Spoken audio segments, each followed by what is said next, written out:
Mae'n dechrau prysuro yn y Neuadd Fwyd, felly dwi wedi bachu ar y cyfle yma fod i gyfarfod Lowri Jones sy'n gweithio efo cywain, lle mae'r stondina gweddol ifanc. Pwy sy'n yma heddiw yma, Lowri?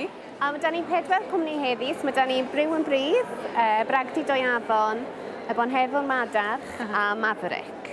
Dipyn o amrywiaeth a chynnyrch newydd. Beth am i ni ddechrau o Brew yn Brydd? Be 'di'r hanes?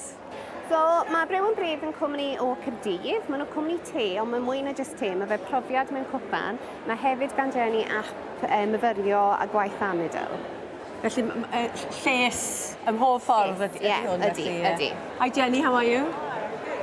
Have you got anything new for the show? I do. We've got 2 new blends. One is our Belly Balance blend, really good if you have digestive issues. And then we also have our Moon Dream, which we've done as a frappe today with coconut milk. Do you want to try it? Yes, please. Felly pa fath o gymorth ydych chi fel cywain yn rhoi i gwmni fel Brew yn Brydd ta?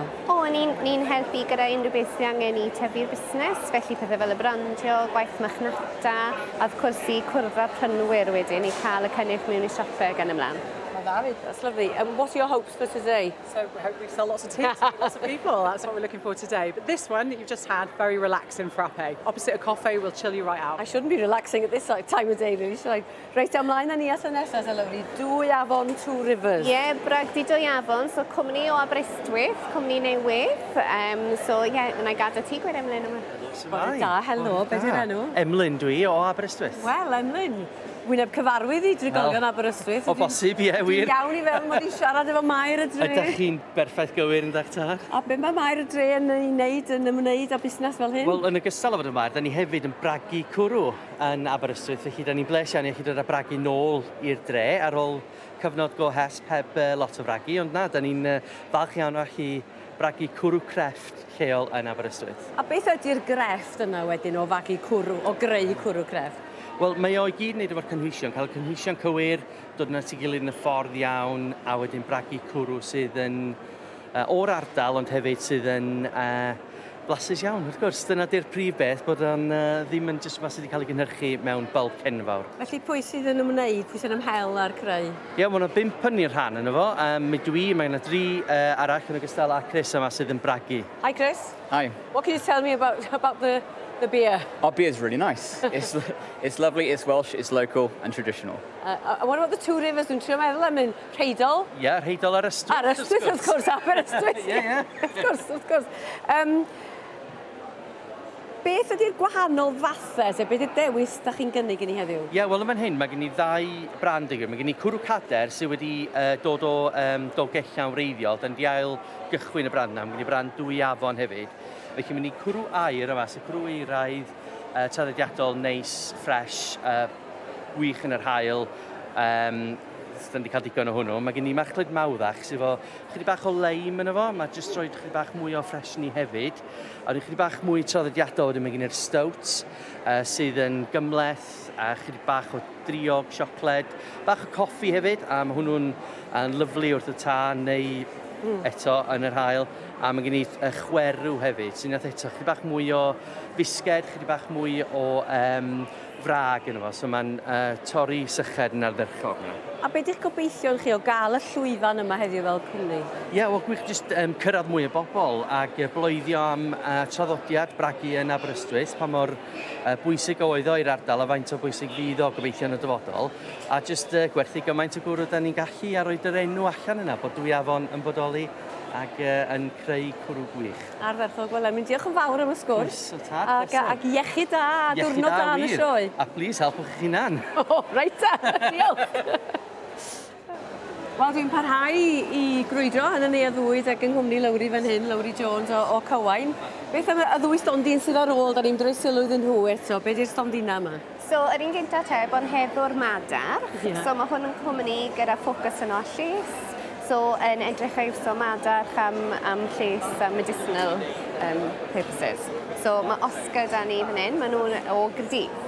Hi Oscar. Hi Leah, how are you? Sut mae mynd? Now, tell me about your business. So I grow gourmet and medicinal mushrooms. I bought a couple of second-hand lorry bodies and converted them into a micro mushroom farm a couple of months ago. So big part of my business has been really sustainable. I use local ingredients from other businesses like sawdust from the guy who's on my farm, cuts logs, and turn it into lovely, delicious food and medicinal mushroom products. So what are you, sorry, I'm going to come across Yeah, it. What are you selling exactly? So what is this? So this is one of my substrate blocks. This is a mushroom growing kit. This one is a lion's mane kit. I've got lion's mane, grey oyster, pink oyster today at the show. Okay, so I buy this today, and then what happens? You take it home, you cut a nice big X into the front of the block. Yeah. You get a spray bottle, and you spray them a couple of times a day with water, and in a couple of weeks you'll have some mushrooms. So where would I keep this then? Somewhere out of direct sunlight, somewhere with good airflow.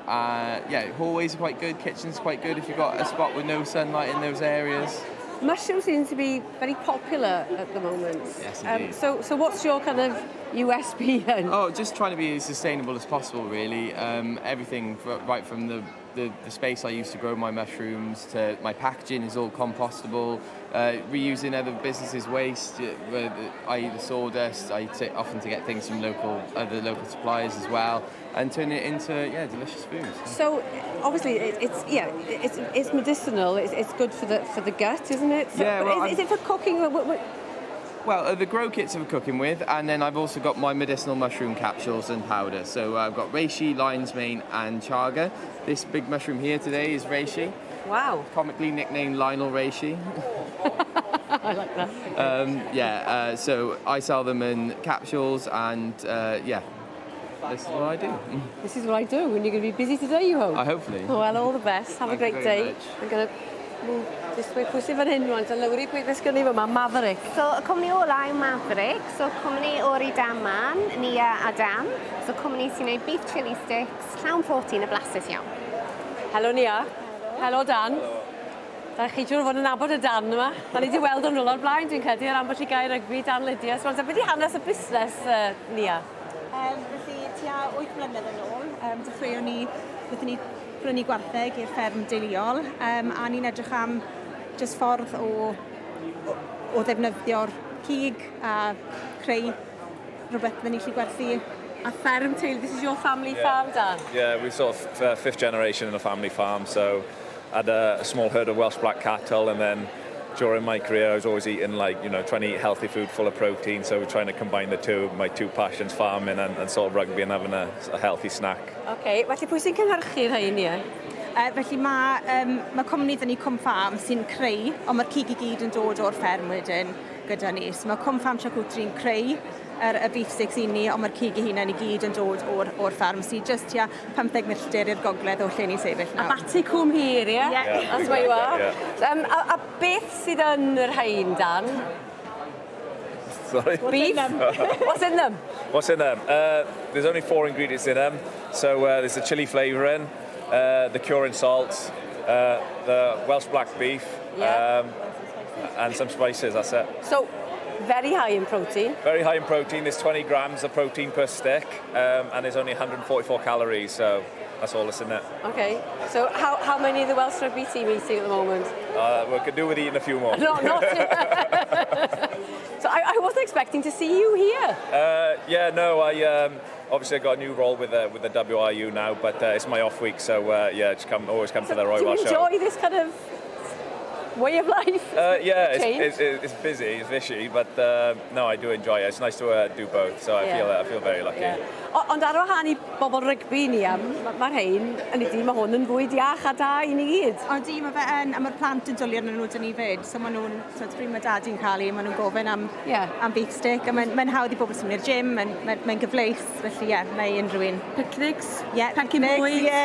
Mae'n hawdd. Gyd. Mae lot I dod nawr o gweud, na ni'n mynd I fita nhw'n syth, cerdded o gwmpas y sioe. A dim ond rhoi chili sydd hyd yma? Ar hyn o bryd, Ni'n gobeithio cael mwy, gwyn ni gobeithio creu flavours gwahanol cyn bo hir, ond Wel, gobeithio fydd yna lot o bobl yn dod yma I flasu heddiw yma. Mae rhaid chi droi rownd, achos dwi wedi gweld beth sy'n ar gefn eich crysau ti. I gloi, dyma ni ta, beth sy'n gennych chi ddeud. Troi rownd, Dan. Deud y cyfan.